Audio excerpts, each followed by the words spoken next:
Кой, Реди ли? Не. Аз искам да дам на Саймън плъши. Той има всичкото на час 2 Саймън. Вижте.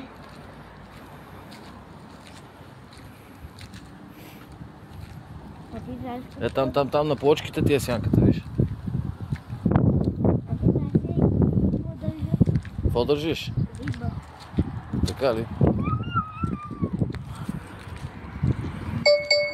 Да отидеха да ядат. Слагаш ли очилата за слънцето или не?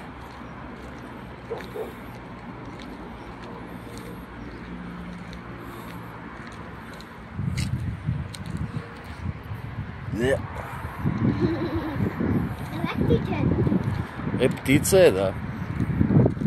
Казах, че... Тази сутрин каза, че е плод. Аз си мислех, че е плахо, де да знам. То човек откъде да знае какво е смачкано на пътя.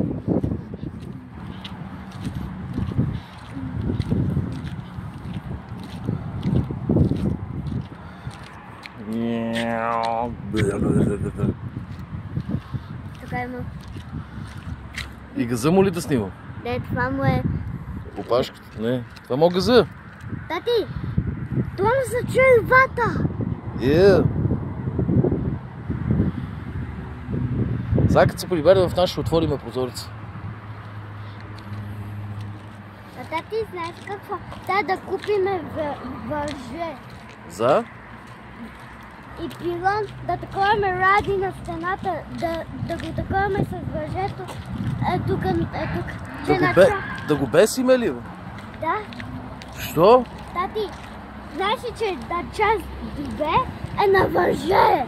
И е обесен? Да. Нема да го... Знаеш ли какъв звук издава? Какъв?